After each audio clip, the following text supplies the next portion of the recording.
our music's like getting your head ripped off by a cheerleader. All right. Hello, you metal pilgrims, and welcome to the new episode of our interview series. Our today's guest is SKYE SWEETNAM of Sumo Cyco. SKYE and I will be speaking about the band's upcoming studio release, Initiation, and the creative process behind it. The band's progress, having fun in music, remember some of the craziest touring experiences, and much, much more. Yet, as always, before we start, I'd like to take a moment and ask you to join the conversation and subscribe to Metal Pilgrim channel and join our communities on Instagram, Facebook, or whatever social media you hang out at to be able to submit your questions for all future interview guests. Be among the very first ones to find out what is inside the upcoming rock and metal releases. And of course, it will simply help me grow this project. So buckle up, enjoy it, here you go.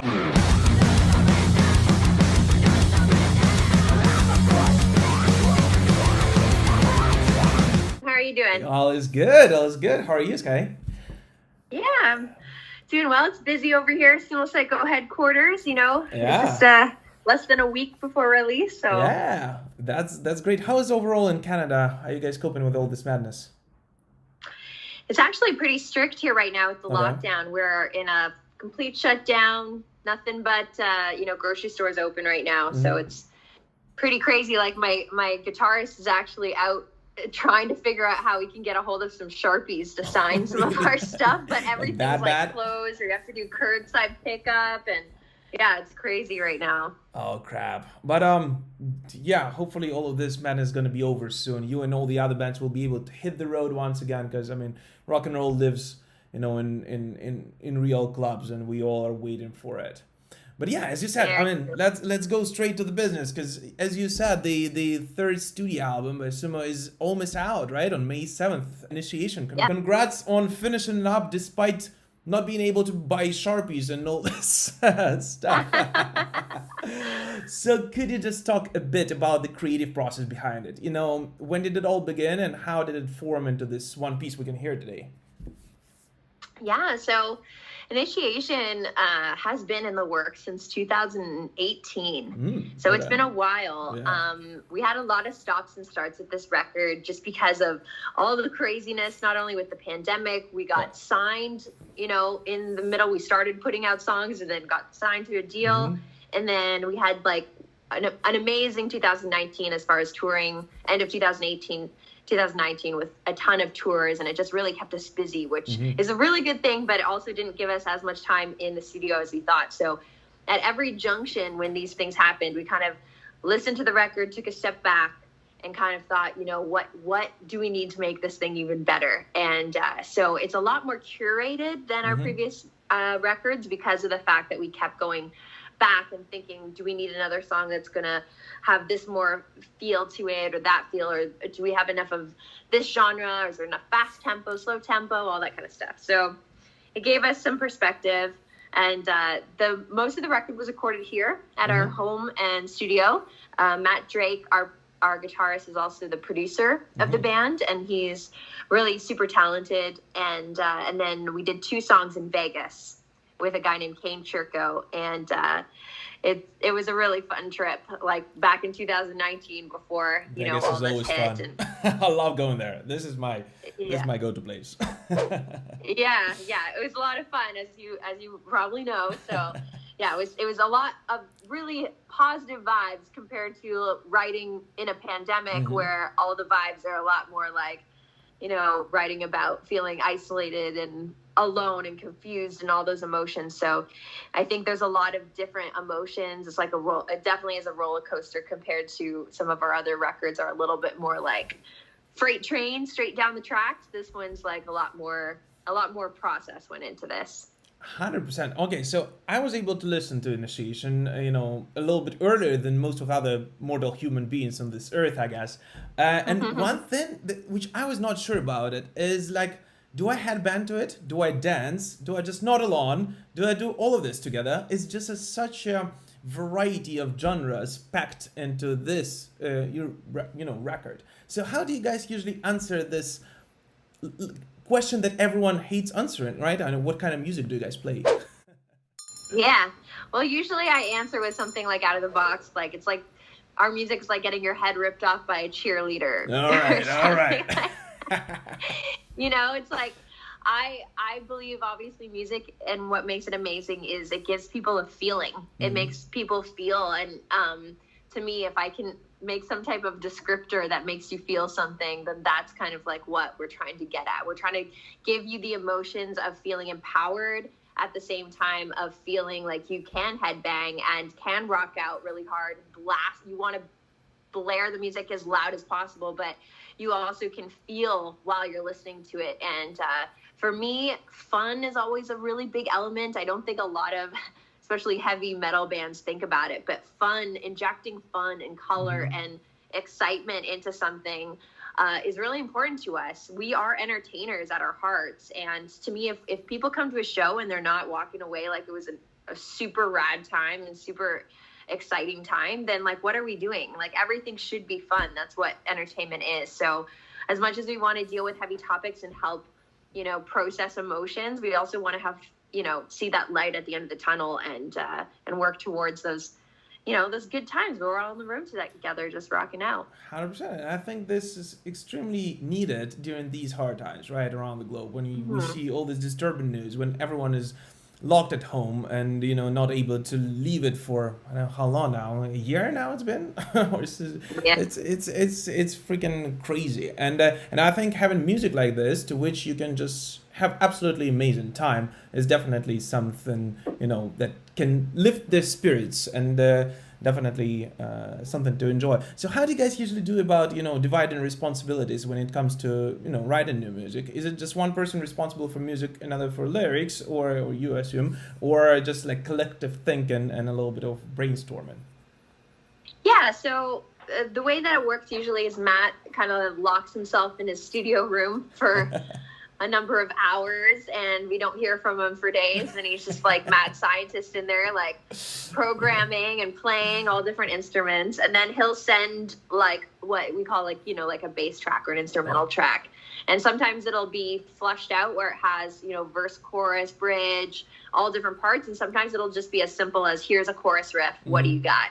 So he'll send it over to me, and then I'll kind of brainstorm with ideas as far as melody and lyrics, and then usually come back to him, sometimes with a finished idea that's completely scoped out, and sometimes I'm like, I have this melody, I'm loving this melody, but I'm not sure, like, do you like it, before I start writing like lyrics over. So he and I are really good at pushing each other. Like, I tell him when he needs to do better, and he tells me when I need to do better, and we kind of leave it up to each other's court. So like, he's definitely the guy when it comes to all of like the riffs. I leave it up to him to do, but I'll be tough on him to be like, that one isn't good enough, or that needs to be repeated, or I like that one better than that one. And then he'll do the same with me with lyrics. So he'll be like, you did a great job in the first verse, but the second verse kind of lost me, and then I'll have to go back to the drawing board. So it's like this with each other until we finally like find that middle ground, and like the song comes together, and that's when we know it's like the perfect balance of what Sumo Cyco is. This seems like a really cool way to to write the music. And what's behind the album's name? Initiation to what? What is it? What did you put in? Yeah, so it's an initiation for new people to get introduced to Sumo Cyco. It's not an initiation for us. It's basically knowing, with the reach of Napalm, and with the fact that we've been out on the road, and it's been a few years since we put out a record, that we're trying to invite more people into the Sumo Cyco world. And all you have to do to be initiated is listen to the record. Really, it's that simple. So, and it also, I have double meanings with all of our records. So there's the music and the emotional side and the real life of like, these are the things we're experiencing. And then there's also this artistic vision that I have that runs through all the artwork and the music videos, which is a very important element to me. And that always has like a theme that echoes the emotion that I go through in the real life of writing the record. So it's like takes all those feelings and kind of turns them into characters that are chasing me, or into colors in the sky, and so for this record, Initiation is about these 4 factions that live in our world of Cyco City.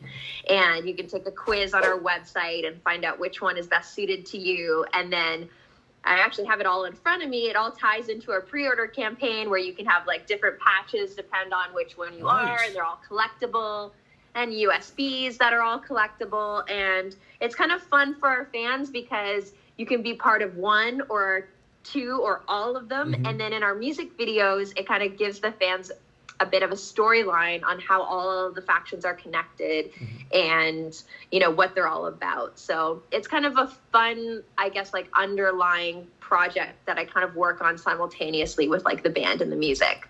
I think that this might be one of the most creative album campaigns I've seen in quite a long time. So congrats. I actually, I love it. Yeah. And you started speaking about this just briefly, but you know, Sumo Cyco has been around, you guys have been around for quite a long time now, right? Yet this is your first album with a major label like Napalm Records. So how does working with a label like this differ from, you know, what you've been doing before? Is there a difference at all for you personally while you know? Yeah, you know what? I think people would be surprised to know that it's not as different as you may think. You know, it's not like the label comes in and they're like, okay, boom, this is the hairstyle I picture you to wear in this video, and you're going to have this outfit, and then we're going to get you to work with this producer specifically, and I'm going to schedule this all for you. Like, it's not like that. Like, you basically, we work our butts off behind the scenes making all this art, and then when it's ready to present them, we literally like go, hey guys, this is the record. Like, we're giving it to you. Like it or not, here's what you got, because you signed us and this is what we do, you know? And then it's the same with the music videos. They'll, you know, be like, hey, we need you to, you know, they do have an input with like the singles that we drop.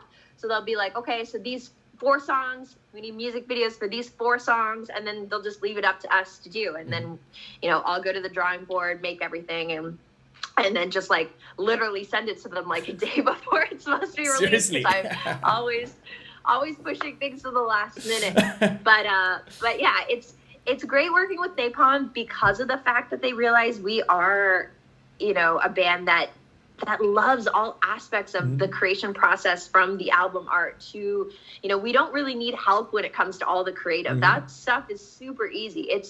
They really come in and support when it comes to more of like, you know, helping reach people like yourself to get the right PR organized, and helping to make sure that there's advertisements in the right magazines and all that kind of stuff. The stuff that isn't as, you know, as easy to do creatively, that's a little bit more of like hard work to like hunt everybody down, organize.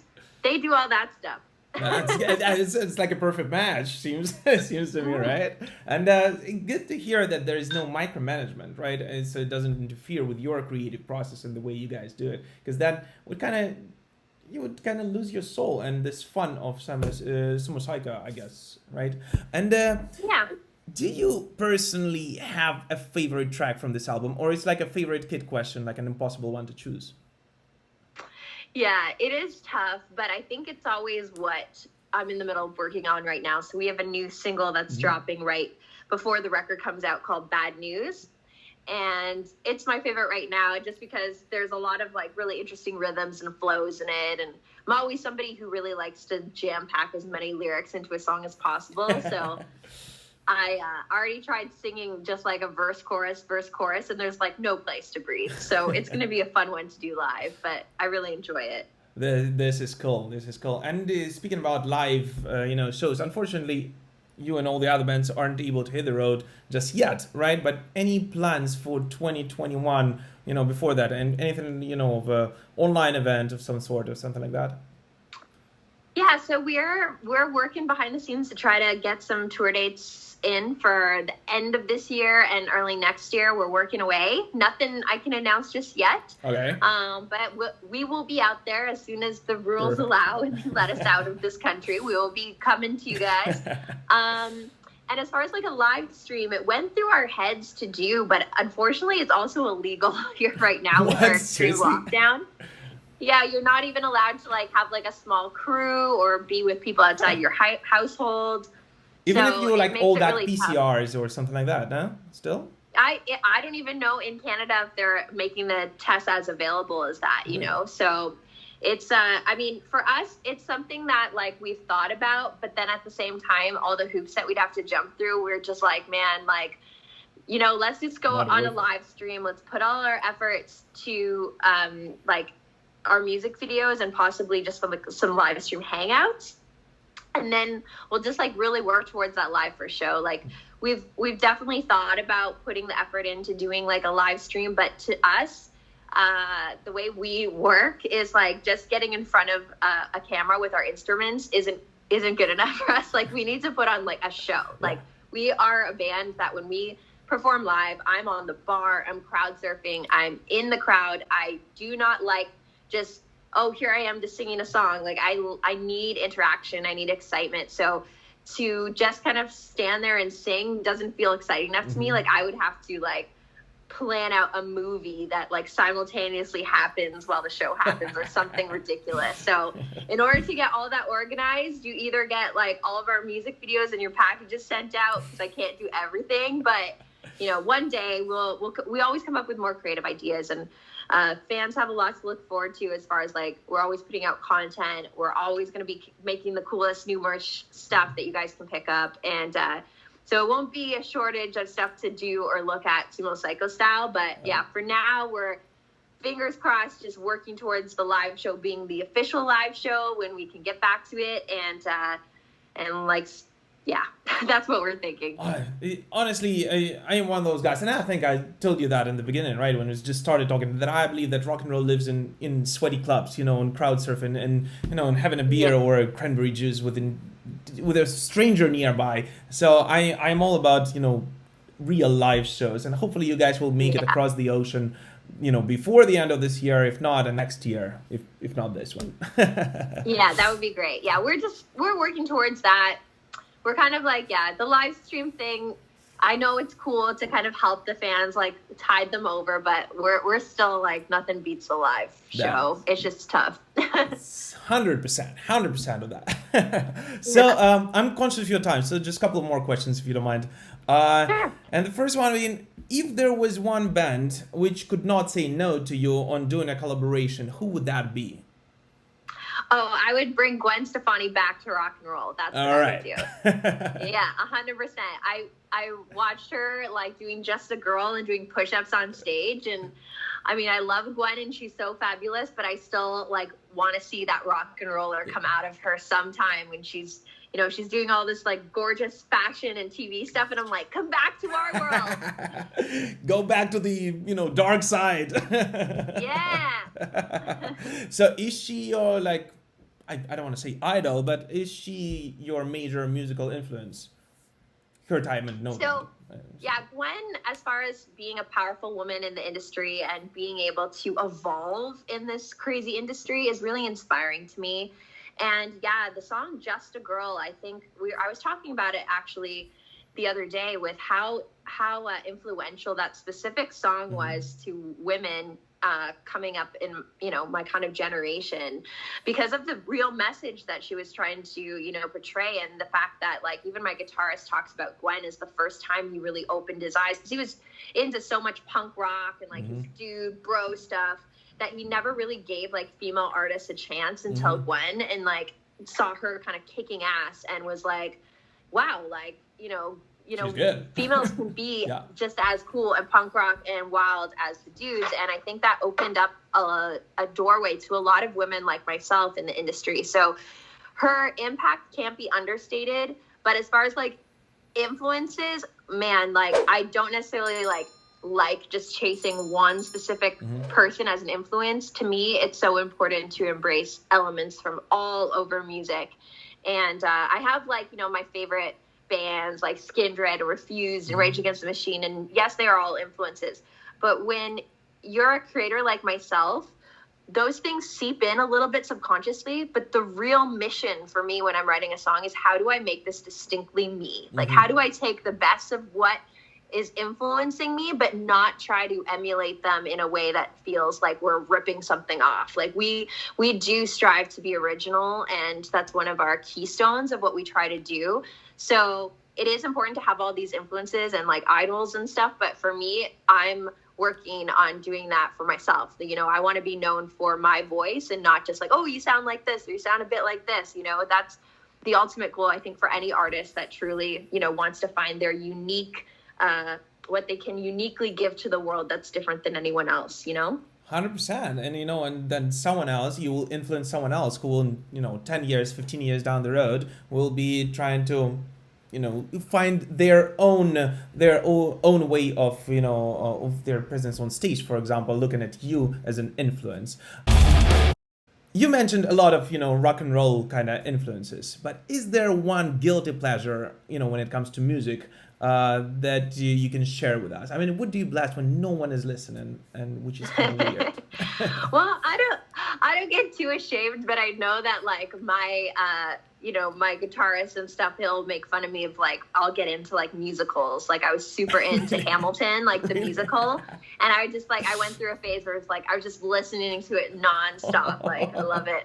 And it's actually like, for people that like musicals, like it's so amazing. Like it's a piece of art. Like it's absolutely mind blowing. Mm-hmm. But for people that don't get it, they're just like, oh, it's so cheesy. Like you dance around with these musicals. And I'm like, it's so good though, guys. You don't understand this. So, but yeah, I love musicals. My first record I ever bought was Spice Girls' Spice. And forever, I will always be the sixth Spice Girl. Would be like my dream to be the sixth Spice Girl. I want to be like, they were all had their Spice names. I'd be like Rebel Spice and do like a rock version, So that would be like my dream as a child come true, Oh, this is awesome. Absolutely awesome. And the last one, Sky, this is something we usually do to close the episode, and I'd absolutely love to hear from you, because, I mean, you just shared that live shows and live experiences is crucial for you, right? So is there one craziest touring story which you can share with us? So many. Something you can legally share, possibly? Yeah. I mean, we've had our van broken into in Ireland with our passports stolen, and we had to deal with like a broken window and like trying to get our passports back, which was a whole ordeal. But the other thing that we dealt with on the last tour was a huge snowstorm, and we had already, basically our van that we had taken all the way from Toronto, our hometown, we'd driven it across the states on this tour, and we were in Nebraska, and our van just completely fell apart in a Walmart parking lot. It just like, the engine just like exploded, and we're like, okay, we cannot use this thing anymore. And it sucked because we had like outfitted it with bunks. It was just this little tiny bus, but it was like a, one of the the shorter school buses kind of size.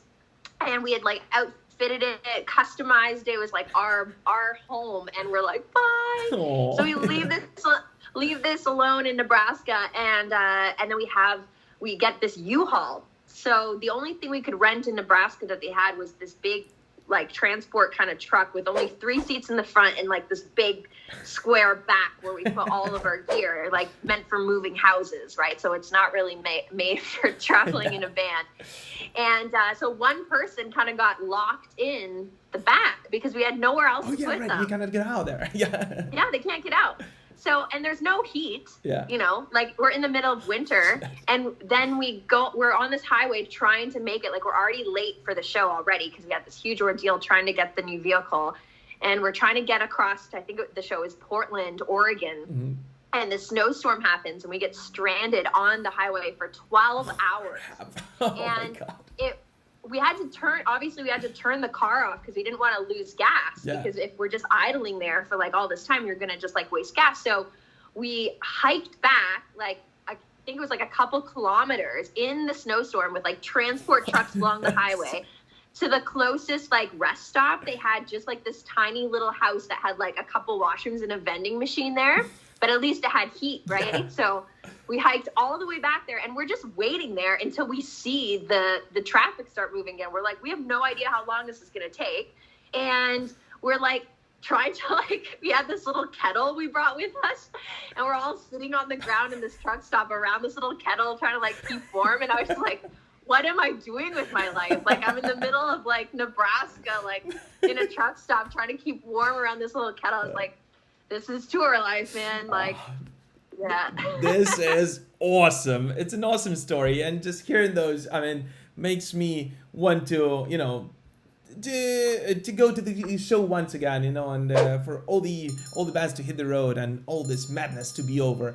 Sky, thank you so much for your time. Any last message for the fans? Any new and old fans who are going to be watching us? Yeah, well, just thanks to everyone for listening and paying attention to Sumo Cyco. We can't wait to bring it back to the live show. And if you guys are interested in checking out some more about us, head on over to sumocyco.com. You can take our quiz. Follow us on the social medias. Sumo Cyco is SUMOCYCO, and we'll see you out there. Absolutely. Thank you so much for your time. Sky, just as a reminder, Sumo Cyco's third studio album, Initiation, is going to be out on May 7th via Napalm Records. Make sure you check it out. It is very, very fun and energetic record.